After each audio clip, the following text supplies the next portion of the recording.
राम राम जी सबको। तो अभी बात करेंगे अप्सरा मॉम के बारे में। तो भाई अप्सरा मॉम अपने पुराने दिनों की याद कर रही थी और बहुत ही पॉजिटिव ब्लॉग बना रही थी। तो वो कह रही थी कि भाई हमने वो दिन भी देखे हैं जब छत टपक रही होती थी और हम जगह जगह बर्तन रखते थे।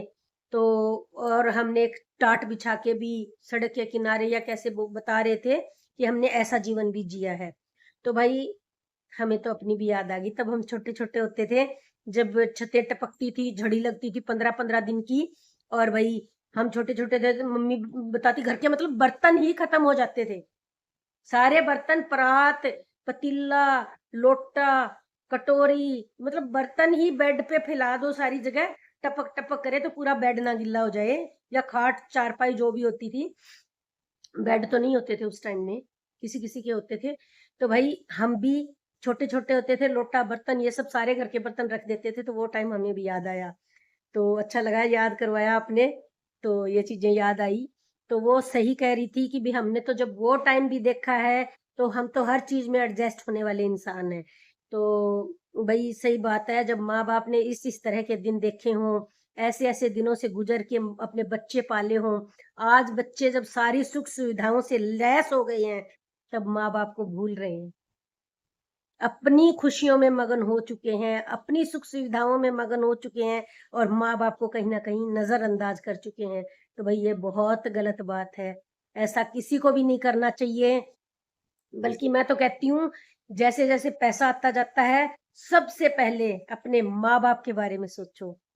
वो हमेशा नहीं रहेंगे और फिर सारे रिश्ते बेमानी लगना शुरू हो जाएँगे। कहते हैं ना, दुख तो हम किसी के साथ, किसी के कंधे पे सर रख के रो सकते हैं, लेकिन हमारी तरक्की, हमारी खुशी एक ऐसी चीज है जिसको देखकर सगे भाई बहन भी जल जाते हैं।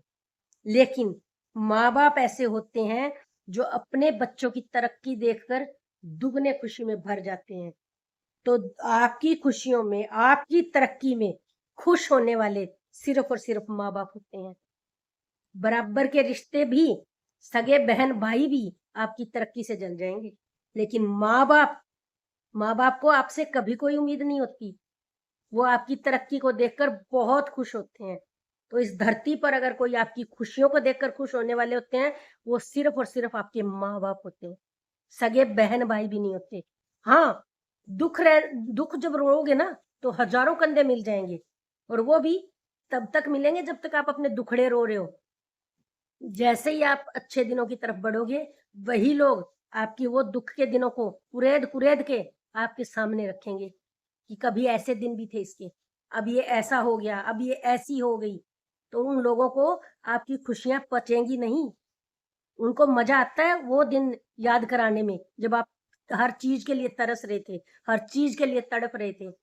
तो बार-बार आपके मुँह के सामने ला-ला के रख देंगे लोग। तो माँ-बाप ऐसे होते हैं भाई, जो सिर्फ़ और सिर्फ़ अपने बच्चों की कामयाबी से खुश होते हैं। बताया ना मैंने जैसा कि आपको कि और कोई आपकी खुशियों में खुश नहीं हो सकता, चाहे वो कितना भी अजीज रिश्ता क्यों ना हो। उसके मन में एक बार तो ये जलन आएगी आएगी कि भाई इतना इसके पास है, ये तो मेरे पास होना चाहिए था, ये चीज तो मेरे पास होनी चाहिए थी। लेकिन माँ बाप क्या सोचते हैं, भाई हमने तो अपनी जिंदगी जी ली, अब हमारे बच्चे ऐश करें, हमारे बच्चों के पास किसी चीज की कोई कमी ना रह जाए। तो इसलिए मैं ये कहूंगी, ऊपर आसमान में हमारे भगवान है जो हमारा हमेशा भला चाहते हैं। नीचे धरती पर माँ बाप होते हैं जो अपने बच्चों का हमेशा भला चाहते हैं। तो कुछ भी काम करो, अपने माँ बाप के आशीर्वाद के बिना कभी कोई काम शुरू मत करो। मैं तो यही कहूंगी। और माँ बाप की गलतियों को नोटिस करने वाले बहुत ही बदकिस्मत लोग होते हैं।